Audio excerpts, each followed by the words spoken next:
Surprise everyone! It's a new episode of Surprise Guest with Pia Arcangel kung saan ang bawat episode ay isang malaking question mark sa pag-uumpisa nito dahil hindi natin alam kung sino ang ating special guest for the day. Pero sabay-sabay nating malalaman yan dahil meron tayong naman mga clues yan. May tutulong naman sa atin para mahulaan kung sino ang ating guest ngayong araw na to. Meron tayo, iba ang strategy natin for guessing today. So bibigyan tayo ng letter, tas kada letter may corresponding word. At ang word, ang gagamiting start ng clue na sentence, parang use in a sentence. Okay, nagets ko ba yun? Sige, try natin. Try natin. Okay. A as in awit. Awit nila ay tumatak sa mga Pilipino noong 70s, 80s at hanggang ngayon, kinakanta pa rin ng mga Pinay.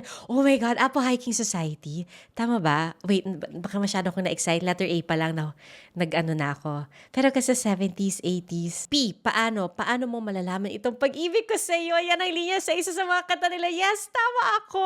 Okay, pero ano yung letter O? OPM as in Original Filipino Music Legends. Yes, walang kaduda-duda. APO Hiking Society. Is that you? Are you really here with us? Hello. Yes! Oh. Yay! Oh my gosh, I'm so excited. Hi, sir! Hi, Sir Jim! Hi, Sir Pia. Danny, how are you po? Danny? Sir Boboy, oh my God! Sobrang excited ko. Oh my God. No, Pia, it's sobrang okay. excited ko. Oh my Pia, God. Pia, it's okay. Danny's here. He's there in the middle. Nakakahiya. Ako, sobrang excited ko. I was That so... was quick, ha? Ang bilis mo nahulaan, ha? No, because you know why, Sir Boboy? To redeem myself, Sir Boboy, I'm getting red. Sorry, I'm so sorry. I was just so excited. No, okay. Let's make a deal. Para hindi ka mahiya. Let's stop using sir. Yeah, tama. Just use Boboy and Jim. But if it's Danny, you say sir.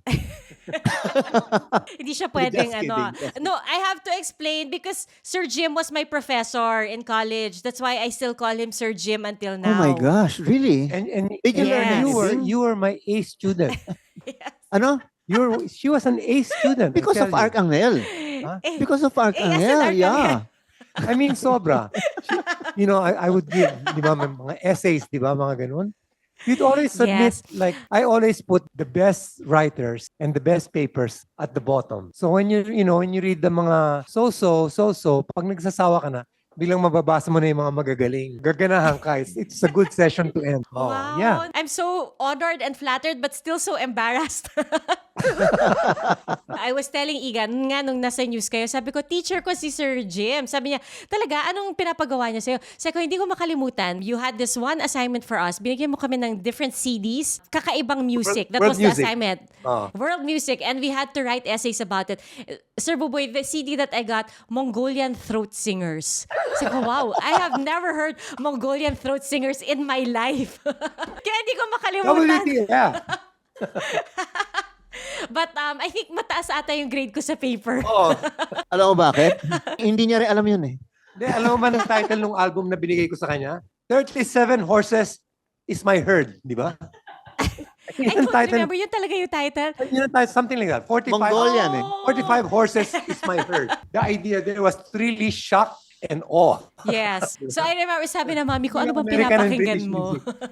I'll explain also, Sir Boboy, kung bakit ko sobrang bilis na nahulaan. When I woke up this morning, I was telling my husband that I wanted to watch the concert. So I was already going online to book tickets. So that's why you were top of mind. Because parang it was on the news also the other day that you guys are having your reunion and that your 50th concert. So I was telling my partner, si Igan, about it also. Tas, kaya talagang top of mind kayo. So when they said A as in awit, Wow, yun na nahulaan yun. ko kaagad. Are you in a press con? Did you just finish a press con? We did. Is that why you have it at the back? No. We always have this in our back. So I have lunch at home. Ganito yung background ko. Eh. To explain to our listeners, there's a giant tarpaulin at the back with a picture for the 50th year homecoming concert That's of right. the APO Hiking Society. It's called the Yes. 50th It's called... APO 50th Anniversary, The Concert. Yun ang official name niya. Right. July 15 and 16. It's a Saturday. It's a Saturday and a Sunday. Yep. And it's This will be at the Hyundai Theater Yeah. in Arete. Arete is a building at the Ateneo, and it will be at the Ateneo de Manila University. And there's lots of parking. so no problem, no Yeah, problem. At saka madaling umexit, madaling Okay. so, You can call 0956 0917-813-8042. Oh, but this is so exciting. Nako, this is my sign na talaga. Pakisabi rin kay Igan, ha? Oh, so sabihin ko kay Igan, special mention siya. Are you coming up with new songs just for the concert? There are new songs. Yeah, some new songs. Yeah. Surprise. Oo, Yeah. kasi alam mo, realize namin, ang audience namin, pwede bang hindi ka kumanta ng lumang kanta mo? Parang, hindi pwede. Parang ganun. It's like I watched Paul McCartney, in Sydney. And one of the things he said in an interview really struck with me. Kasi kami, after a while, we don't want to sing it the same again. We changed the arrangement and everything. And Paul says, you know what? My crowd came here to hear the original. And I'm gonna do the original. We never thought of that. Kami, change it kasi nagsasawa kami, When you rearrange your song just because you're bored with it, that's ego eh. Di ba? But we do it just the same. Pero isipin mo naman yung audience mo, di ba? Parang, ba't ganyan? Yung gusto namin yung ganito eh. Di ba? Original. Minsan ganun eh. So we're gonna do old stuff in a new way, old stuff in the old way. We're gonna do new stuff as well, new remakes of certain Production numbers that people like already. Have you watched us before in a concert, in a full Yes. concert? Wait, Where? was it a full concert? Music Museum, but not full concert. Oh, wait, Yes, no, kami. or that must have been a full concert. Ganun kami, talaga hindi kami memorable? Ganon? No. I'm thinking if it was with other people or if it was just you guys. Nag-explain talaga. You know, some people when you ask that, they answer, pero it's colored by, was it a good date? Pangit yung ka-date nila. Sino yung kasama mo nun? Hindi masyadong enthusiastic Oo. yung kwento nila. Did you go kaya out pala. after? Kasi did you go out after? Oh. Pero pag kasama nila yung minamahal nila, ay, sobrang excited mag... Kaya memorable. Baka kaya hindi ko masyadong maalala yung exact context. Mhm. So, ang importante now is that I will be watching the 50th anniversary, the concert. Anyway, that's our motto talaga. In every concert, everybody should enjoy not only the songs, they will laugh, they will cry, and when they leave the venue, it's always, didn't we have fun? Tsaka Yun. the 3 formulas of APO. Surprise, delight, and originality. Oh, nako. That makes me so much more excited for July 15 and 16. So actually, ang pinag-uusapan namin ni Igan kung paano kayo nag-umpisa. And baka that's a perfect jump na siguro to our conversation. Kasi nag-argue kami. Sabi ko, hindi. Nag-umpisa sila, nag-aaral pa sila. Tapos sabi niya, parang hindi. Parang after college na sila nag-umpisa. Sabi ko, ha? Kasi, Hindi. so how did it start? I first saw Boboy when we were in grade 1. Teka, But I said Jim, my first word that's to a him. long story masyado. Hindi. Grade 1? I said Grabe my ka. first word to him in high school. You met him grade 1, I pero just high saw school him. na lang No, kayo we were nag-usap? batchmates in grade 1. We were in the same batch already. Okay. Tapos nung high school, I would play the guitar every lunchtime, yung free time. And people who could sing would hang around. And Boboy was one of them. That APO all in all had 12 members that came and went, including From high school pa yan. Rick Segreto, who was part of APO. Yeah. When we got to college, so Boboy and I and Lito De Hoya, who was a member of the APO, met Danny Javier. Yeah, in freshman college. We all thought he was a teacher. Kasi he's 4 years older than us. To jump forward, after college in 1973, we July had 15, we had 1973. we had a farewell concert Farewell na, 1973 to say pa lang. goodbye to all our friends. APO was breaking up. Kasi nga, graduate na. Yes. Apolinario Mabini Hiking Society. And we were going to pursue our own careers already. I was going to farm in Negros. I was Jim gonna go to Turkey had to an work. exchange and, study program. Liwaliw sa Europe. Tapos si Danny was already employed. He was with the network already. Tapos si Lito had his own ad agency. So the four of us were splitting up. We decided to have a farewell concert to say goodbye to all our friends from different schools during our college days. Parang, So that was July 15 and 16 in 1973. It was jam-packed. It was storming. That was the end and the start of We didn't realize that was the start. So your farewell turned out to be the start of one Yeah, we got into the new mainstream chapter. of yeah. That was also in Ateneo, that concert. No, No, in Meralco. Meralco Theater. Okay. Syempre, you did the concert and you said goodbye. What made you decide to just, go on, continue as the three of you? My trip didn't materialize. No? The trip to Turkey. No, there were people who invited us to do a TV show. No, okay, it was a parang variety musical show, na comedy show, and we taped some shows with them. That was in 1973. And A few episodes. a few episodes, we were doing songs, we were doing gags, and you'll be surprised kung sino-sinong kasama namin doon. Joey De Leon, Oh, okay. Ricky Manalo. Ricky Manalo. They were partners then. Yeah. Joey and Ricky. They were a tandem. They were radio disc jockeys. Mhm. And then we had Tito Soto, Val Soto, and Vic Soto, the Oh. brothers. Which show was this? Okay lang. It was a laugh-in show. Parang laugh-in, super Mhm. laugh-in. The show was on, but I was in the province already. I stopped na. I went to farming. We sent him a telegram. Alam mo ba kung anong telegram? You know telegram? Yes, of course. Naabutan Okay. ko naman yon. Pero totoo, you had to send a telegram? Here, Boboy. I was in Negros eh. Okay. We are inviting you to come back. Stop. The show We is have a TV show. the show is doing well. Their show is doing Oh. well, and there are many offers for us to do concerts. And Boboy being so bored with cows and animals and rice and all of that. So I came back to Manila, and that's it. I joined the TV show, and that TV show in 1974 went became number one TV show. Was it a noontime show? No naman. No. Yeah, okay. evening show. Okay. Evening Prime show. time yun eh. Saturday. Yeah, prime time yun eh. So, yun. So that started it. After that, the next year, we went on a 57-city tour of the United States as total unknowns, connected with big names of entertainers in the Yeah. Philippines. So we were like the filler. We had a 90-day tour in the US and North America. Wow. And I was gonna say, how do you do a 90-day tour if you were complete unknowns at that time? But that's how you made yourselves known. Oh, we were with big names. We were with big names. We were just part of Parang Parang front kwan yun. extravaganza. Yeah, parang front extravaganza, Filipino festival kind of show, di Pero ba? ang trabaho namin, aside from doing 15 minutes of singing, was to set up the Stage, stage, the amplifier, the sound system. Kami may alam, the young ones. parang Sinulit. ganun. Get out Okay. the truck, Oo, put it correct, back on the correct. truck, because we're right We were doing it by land. Wow. In our odometer, in our vehicles, it was 18,000 miles that we traveled So in 3 months. Can you Wow. And imagine? you were 21 driving also. Yeah. we were 21, except for Danny was 25. First time to travel, first time in the US, first time, oh my gosh, it was just truly amazing. So after that, wala na. When we came back, we were pros. It became a career, no? We thought it was a career pala. Then we got into recording, etc., etc. Wow. I can imagine you must have been having the time of your lives in that US tour, that age of 21, 25, going around, meeting all sorts of new people and then coming back. Not only that, we built muscle. Carrying kakabuhan. amplifiers, diba? Those big speakers and everything. We were buff. Siguro you had all these groupies na rin with you at that time. It was Wala pa. starting. Announce nga kami. Wala pang boy band nun, pero parang boy band na kami. Kasi unknowns pero buff naman. So, that will guarantee na may girls then. Recording career took off, and with that, more shows, more endorsements, more this, more that, and it lasted for quite a while. Yeah.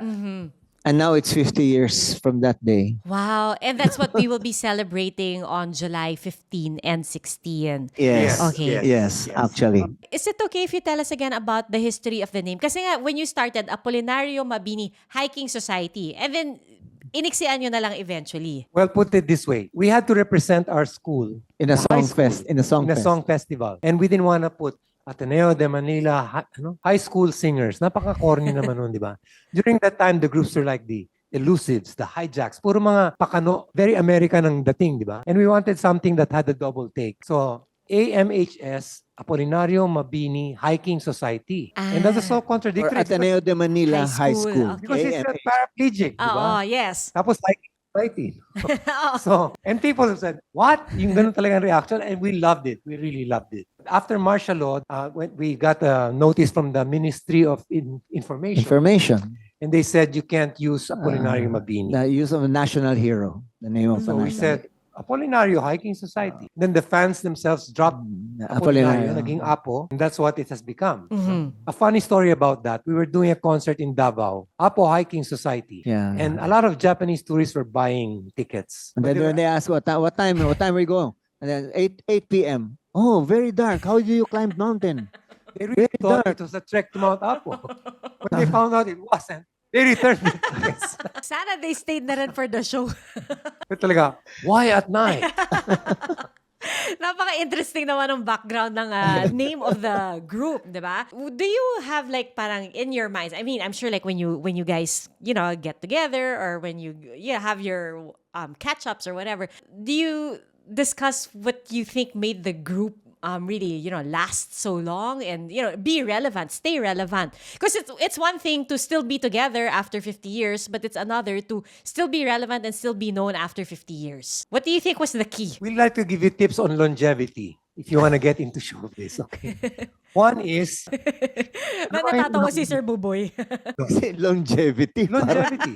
Okay, yeah. No, stay healthy. Stay healthy is one. Number two, have a group ego, not an individual ego. In other words, don't say, well, ang ganda ng song na ginawa ni Boboy, nakinanta ni Jim, nag-second voice si Danny. They'll just say, galing ng APO. Whoever wrote it. Parang, kasi napanood na namin yung Beatles, di ba? When you say APO, you prioritize the group, not the individual. Marami nga nagtatanong sa amin before, oh, did anybody ever think of going solo? Sabi na, ano yun? And we didn't think we were good enough for solo. Yeah, parang ano yung solo? Parang we're so strong together. Kumbaga, tatlo kaming Clark Kent. Superman times 3? Oo nga, Yeah. bakit mo pa paghihiwalayin, di ba? Yeah, it ain't Pero broke, why fix it? bigger Oh. phone booth. Para magkasya. Oo. I'm wondering also, because diba, in the span of 50 years, there was a time that, this one I remember also, that's why I was insistent and eager about watching this show, because you already had a farewell concert before, which I was so bummed to miss because parang I had work, so I couldn't make it. So what made you decide to come back and, perform again? That farewell was in 2010. The last gig we did was the swearing in of Aquino, President of Pinoy, di ba? Mm-hmm. And then we split up. And, but once in a while, we'd get invited to, School affairs. Sometimes there's a wedding. Can you do this? Can you sing? Oh, sige na. So, Favor the two to of us friends. would sing. Favor to friends. Diba? So we do it. Pero wala. wasn't Nothing really official at that time. And then last year, Boboy and I said, I wonder if we still have it. Can we still perform? Do people care? So we said, let's try a small bar. Let's try a small place. So we said, 19 East. We haven't been there yet. Katipunan. No, No, in Sukat. In Paranaque. Okay. 19 East. So sabi namin, all the bands play there. No? It's a small venue. Maybe we can try it. No? Masaya naman doon. So we got a 3-piece band pa lang. Hindi nga kami full band. Let's just start it lang, something like that. So we were planning that. And then, We didn't realize that it was a karaoke night. Everybody was singing our songs with us.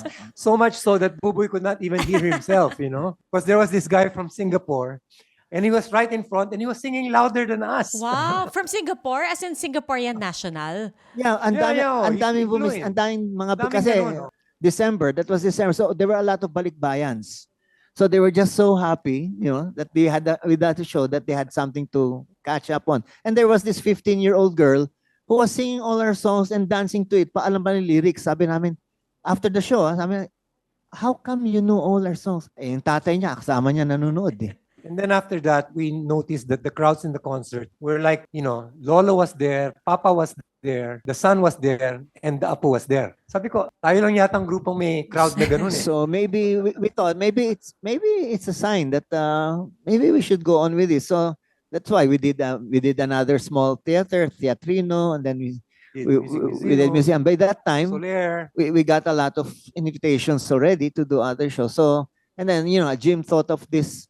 Sabi niya, teka muna, di ba 1973, it's 50 years from that farewell concert that we did. Why don't we celebrate it? So that's why we just started to do it. Ganon. And in those 50 years, I imagine, because you guys are like brothers already, I assume, not even just friends, but I would assume parang your relationship is like that of family already. Almost married.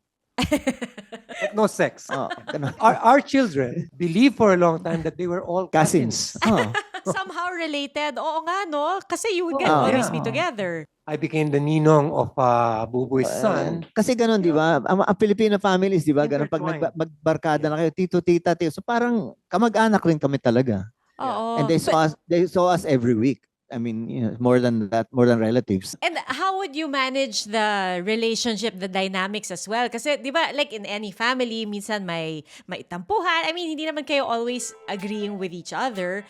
So what was the dynamic like, amongst the three of you? Are COVID-19 vaccines safe? What is climate change? Because information is crucial, we're giving you all the facts that you need. Anong mga lugar sa Pilipinas ang COVID-free? Introducing Need to Know, a weekly explainer series from GMA News and Public Affairs. Here's what you need to know. Here's what you need to know. Here's what you need to know. Watch Need to Know, available on GMA News Facebook page and our YouTube channel. How would you manage the relationship, the dynamics as well? Kasi, di ba, like in any family, minsan may tampuhan. I mean, hindi naman kayo always agreeing with each other. So how, what was the dynamic like, I mean, amongst the three of you? I stayed away from Jim's wife. Ganon. Talagang, keep it lang to the family. Ganon. I'm taking notes. Talaga, part of longevity is you really learn patience. You really find your place in the group and you're secure in that place. And then you also take care of your health. You watch out for each other. Ganon. It becomes really very personal. Yeah, you try to notice each other. Kunyari, we told Danny for a while, Danny, you're drinking too much. But you never told me I smoke too much, diba? You just stopped smoking. I just stopped smoking. Yeah, but And I would cough every time you smoke. I was smoking like I was a chimney, like talagang ganon. Oh, and you stopped And then because eventually- of Sir Jim. No, I stopped because of myself. Okay, just because you wanted to. He was already healthy. I wanted to be healthy also. But Yeah. in the years, diba, you had your farewell concert in 2010. Yeah. But even after 2010, you guys were still in touch. Oh, Yeah. Oh. We'd go out of town together. We'd see friends. We'd have parties. And especially with the old original APO members, the other 10, 12 members, we'd get together when we have parties, birthdays. Nagsasama-sama ka, and we always end up singing pa rin. The same thing that we did in high school. And then, Birthday, binyag, and grandeng kasal. Uy, Blessing ng bahay. kanta yun di ba? so you've basically been with each other through all your important milestones in life. I mean, ups and downs. Oh, yeah. Mm-hmm. And in each person's wedding ba, kumanta rin kayo for the others? Ganun ba yun? Sa bawat kasal ba ng mga anak nyo, kumanta kayo? We didn't sing at our weddings. No? No, we didn't sing at our weddings. Okay. Oh, nga, no? Wala. That's weird, no? We were guests. Yeah, well, that's There were no singers. Did we invite Basil Valdez? No, hindi rin, Wala kayong entertainment sa reception ninyo? Hindi uso noon eh. Talaga? Hindi uso noon sa amin, mga wedding. Magbigay ka lang ng magandang pagkain, okay na yun. Ako nga, when I got married, walang dinner. Ha? Oo. Merienda? Cocktails O lang. cocktails? Wala kaming pera. Oo. Pero, I'm not kidding. pero apo na kayo at that time, di ba, when you got married? Yeah, but Pero still, starving pa rin. kuripot eh. Ay, sorry. Bookingan na pala to. I spent a total of 18,000 on my wedding. 1818? Oh no. 1-8? Don't tell her that, Jim. Don't tell And her then that. when my father-in-law found out it was 18,000, his gift was 18,000 to me. At least naka-break even pa kayo. Nang kuripot itong son-in-law ko. May ano pala, no? May pananadya nung binigay yung regalo. Saka during that time, wala pang mga dance number. Hindi niya ma-imagine. Hindi niya Wala pang ma-imagine. mga video. Oo nga eh. Wala pa yung mga ganun. He just got married. No, hindi. Okay, let's go back to 50 years ago. Yung 1973 farewell concert namin at the Meralco Theater. Our budget for that production was 5,000 pesos. Wow! 5,000 for the whole show. Magkano kaya equivalent nun ngayon, no? Siguro 6. Ganun. 6,000. Wow! I cannot fathom. More, much, kasi much, kung wari much ngayon, 5,000 parang ticket na lang yun dun sa pinakalikod pa, di ba? Exactly. Oo, Exactly. tapos production mo yun for the whole, budget mo na for the whole show. Pero wala pa, Yeah. wala, 2 nights, ha? 2 nights. wala pa dun yung TF ninyo. Hindi. Kasama nun kasi may banda pa kami, may pianist pa kami, may Yes, ganun. but I don't remember getting paid. Sa bagay, we never talk about talent fee. I don't know if we got Parang, paid. Yeah, I don't know. If you get paid, thank you. Wow! No, maybe siguro we shared lang the ticket sales. Kung ano yung Maybe. oh. So, Danny was handling everything. oh, After that farewell concert, we started doing live concerts. We would even audition for venues. Marireject pa kami. Our first paid gig was for the Philippine Pest Control Association. Okay? After the concert, binayaran kami ng 75 pesos. yeah! oh, 75 Ginawa namin- each? No, 75 pesos. And 6 kami nun. Alam mo ang ginawa namin sa 75 pesos? Bumili kami ng sigarilyo. Si cartons. Hati-hati. O, di ba masaya ang buhay? Di ba? So actually, the fact na sinasabi nyo na hindi nyo na maalala kung binabayaran kayo noon or hindi, ibig sabihin, happy lang talaga kayo sa ginagawa ninyo. Oh yeah, we started singing to meet the girls. That was the main thing. We sang in girls' schools because they would scream, and then you meet them after. I think they still do that now. They will sing in the Probably. girls' school so that the girls will scream and then they'll meet them after. Exactly. So, in that sense, parang natupad nyo naman yung initial goal ninyo. Is that... Yeah, we met the Yeah, girls. that's how you Yeah. met the girls. Yeah. Okay. So, none of you ever imagined when you were young of making a career out of music? No, except Danny. Ah. It just happened. Danny was always saying, "No, we're gonna be something. We're gonna Nung be college, something." later in college na kasi And we were parang like, okay. no, because before that, he was already folk singing with other people, di ba? Yeah, he was. Yeah. He was And he was our manager nung una. Yeah. Ah, okay. So, he was really the most business-minded sa inyong tatlo? in a sense, yeah, yung ganon. Oo. My brother Gabby, who finished AIM then, was so mortified I was doing what I was doing because he said, "Jim, There's no career there. there's no career there. You take the AIM exam," which I took, and then I never even bothered to check if I passed. I applied for San Miguel. I got in. I never bothered to show Pareho up for work. tayo. Oh. My mom forced my best friend to bring me to San Miguel to apply.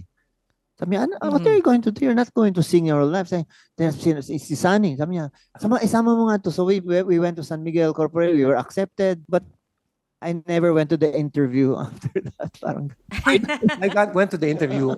I never went to work. And I said, At least umabot ka pa na interview. and we said, well, let's sing for a while. Let's see how it goes. mahilig makipagkwentuhan eh. See how it goes. See how it goes. Mamaya, bumili na ako ng bahay. Yung brother ko sa AIM, sabi niya, "Ha? May bahay ka na?" Naunahan mo pa siya. Oh, naunahan ko siya. So, no regrets, of course. Yeah. We didn't know it was going to be a career. Actually, we were already midway na. 70s na yun, hindi pa rin namin iniisip na career eh. Until our godfather, aninong of us, put up a recording company. So we started running the recording company. Sabi na, now we have a career. We're running a recording company. And we were artists also in that recording company. Oh. Eventually, we quit the recording company and went back to mainstream APO Hiking Society. Career na. And you were writing most if not all of your songs. All of our songs. yeah. All. We only recorded 2 songs that were not written by us. One is Ewan, and the other one is Anna, which was written by Louis Ocampo. Oh, and all the other songs you guys wrote. Yeah. Wow, I didn't know that. I was able to watch yung the APO musical a few years ago sa BGC. And ang galing. Lovely, Oh no? yeah, I was so amazed na parang oo nga no, all these stories from each song tapos naipagsama nila ng ganun. So was that all based on personal experiences, all those songs that you wrote? Well, what happened there was, they knew our story, pero binalasan nila. Some of those stories were taken from Those are long a member that was like just a passing member. long interviews and discussions with Robbie writers. Guevara, the Ah, director okay. and creator. You mentioned also earlier na parang dun sa mga shows nyo, nandun yung lolo, nandun yung tatay, nandun yung apo, anak, apo. It's parang 4 generations. So, what do you think it is in the songs na parang until now, people can still relate to? And I can attest to that kasi even my daughter's a teenager, she knows your songs. And she likes your songs. It's one thing to know the songs, it's another to like the songs. What is it kaya? Is it like a universal theme? The stories behind the songs? I think for a lot of our followers, it has become the soundtrack of their lives. Like, we have songs for OFWs, we have songs for heartbreak, we have songs for newlyweds, we have songs for getting married, di ba? We have songs for, I think we've covered a lot of spaces in a person's life. And in a way, the lyrics pa rin eh. How the lyrics were written, na they tell stories, walang time yun eh. Walang old or new dun eh. Kasi if the story is the same, the words are heartfelt, you will feel it at any age eh. So ngayon, even the young kids, when they listen to old music like ours, they realize, oh nga no, look at this story, the words that they use for this line, di ba? Ganon. It's not nanggagaya ng iba, it's not repetitive, there's a real story going on. So, As Danny used to say, he'd pretend to be a fan and say, "Ay nako, nakilala ko, minamahal ko dahil sa inyo, sa songs nyo. Alam mo ba, naging girlfriend niya ako dahil sa songs nyo. At nagpakasal kami dahil sa songs nyo. Nagkaanak nga kami dahil sa songs nyo eh. Hiwalay na kami ngayon dahil sa songs nyo. Kaya alam mo yung song mo, kinanta namin sa buro niya. Parang covered na lahat. Full circle talaga. But was there like a process to it na, or parang ano lang, parang when it comes to you, like kumare, if Danny thinks of something, then he writes something. If Boboy thinks of something, he'll write something. If Jim thinks of something, he'll do it also. Literally. I mean, Danny used to write in napkins. Really? Yeah. What are some of the songs that he wrote on napkins? Yung parang yung Pumapatak Ang Ulan. Sa napkin lang yun nagumpisa. Yung mga ganun. Oh, kasi minsan nagtitrip lang kami na sa Baguio nun, tapos he wanted to sing a song for our friend, for her friend. A friend. Director. Oh, tapos, hindi, di ba, boredom lang naman ang kwento nun eh, parang ganon. So, yun yung umpisa niya. Tapos pa niya, with it lang, two chords lang ang ginagamit nun eh. And then eventually, it becomes a song. Ganun lang. Si Jim nun, di ba may recording ka pa, may cassette ka pa nun dinadala? Ikaw ba yun? Para anytime na may maisip na you'll record it. Pero yung cassette came later eh. What I do is I sing it like 50 times in my head so I don't forget. Yung cassette kasi high-tech na yun eh, no? During that time, high-tech na yun. But I remember I was in a bus and I had this melody in my mind. Parang talagang, oh my gosh. Do you remember it? What was I talking about? Yeah, No, joking. The bus. No. So when I got home, the moment I played it on guitar, na-cemento na. And that song became a hit. Yeah. Which song was that? This was our first hit actually. The Concrete Bus. No. The title was It's a New Day. It was the biggest hit in our farewell concert, which DZRJ picked up Yeah, and was English playing one. like 8 times English a day. English song pa yan. Oh. It was a hit on radio, but there was no vinyl No for record people yet, to no. buy. They only bought it like a year later. Oh, so it was just playing on the radio. Aabangan mo na lang sa radyo. Yeah. Oh, tsaka requested. Kasi talaga. yun, when our farewell concert nga in 73, we recorded it on tape, open reel tape lang. And then RJ requested to borrow those tapes so that they could play some of our songs. Mhm. So they started playing of our songs. Yan, nagkaroon ng hit doon without any recording company yet. I have a question. Yung Saan na nga ba ang Barkada ngayon? Did you write that parang pag-graduate ba kayo noon? Or No. Well, no. was it it's later? really- Was it much but, later no, on? No, I wrote that much later after many years after graduation. And I kind of look back at Homecoming yan eh. Mga homecoming. people made it a okay. homecoming song. Oo Di nga ba? every homecoming. But there's a line there that goes, meron pa nga mga ibang nawala na lang, nakakamiss ang dating. Yung nawala na lang, hindi alam ng tao ito. We were martial law graduates eh. Mhm. Yung mga nawala na lang, yun yung mga nag-join ng Mga Movement. disapperado nga. Desaparecidos. Disappeared. Oh. Mhm. Oh, yan, mga classmates. Yun yung May mga mga classmates classmates namin kaming na ganun eh. Oh. But when you see it now, nobody knows. Yeah, I thought know? it meant lang yung mga those who, drifted away from the group, nag-abroad. Well, also. So you wrote that for a homecoming? No, I wrote that because I just wanted to write it, but it became a homecoming song. Ah, okay. So I'm sure you get asked all the time what your favorite APO songs are. But I'll ask anyway because I'm curious. Which are? Yeah. Okay. Okay, which are is So better? marami. I like Awit ng Barkada ni Danny, and I like his song Care. Which nobody Ah. knows, no? Nobody knows. I like Nakapagtataka.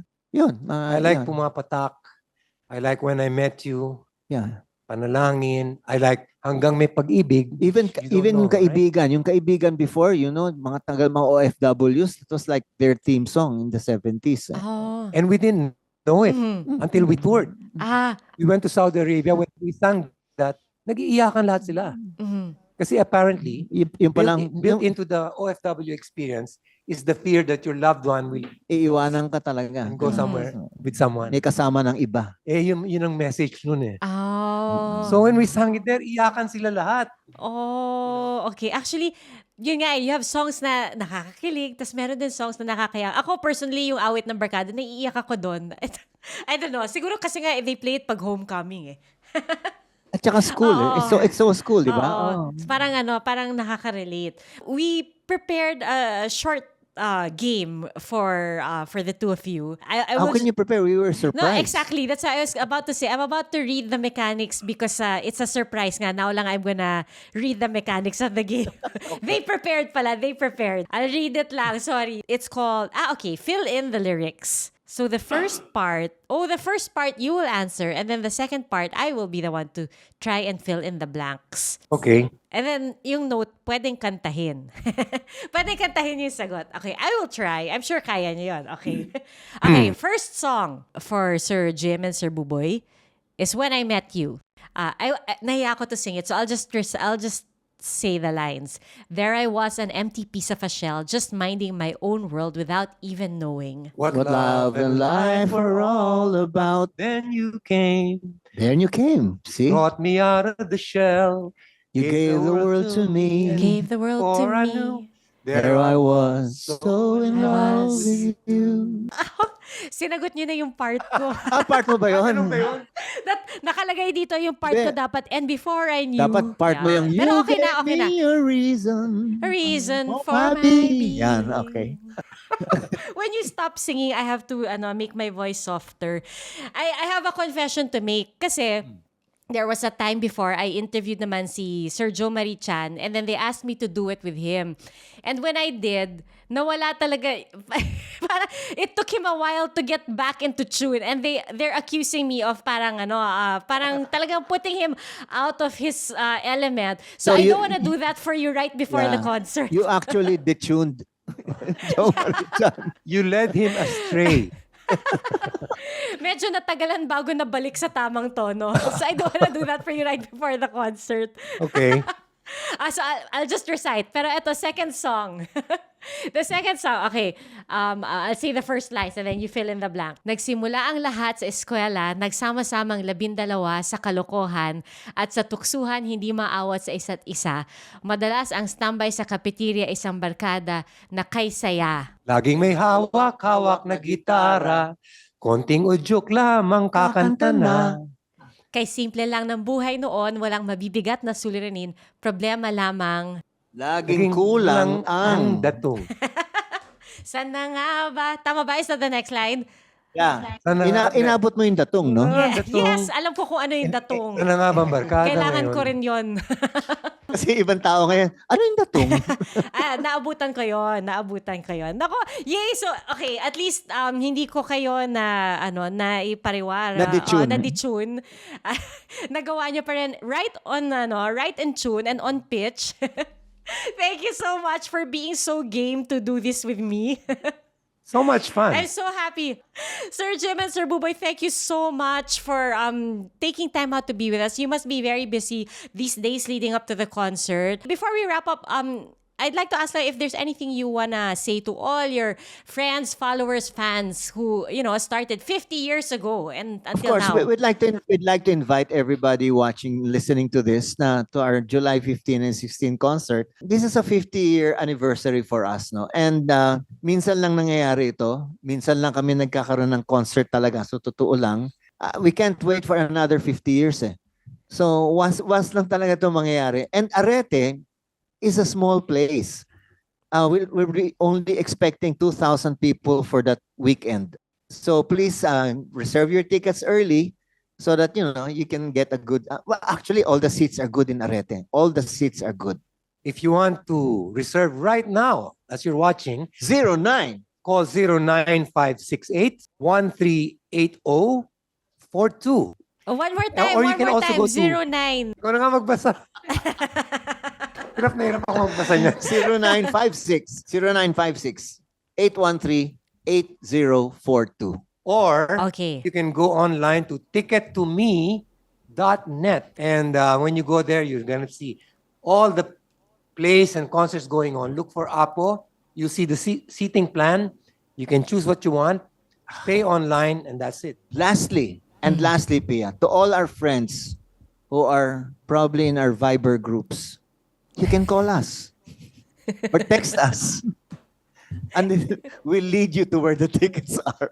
Yes, but not to ask for free tickets. Yes. No, they can. They know naman they'll be refused eh. Kasi, when you were all seniors na, wala nang hiyaan yan eh. Oh. Pare naman, bumili ka, pambira ka naman. Ganyan, di ba?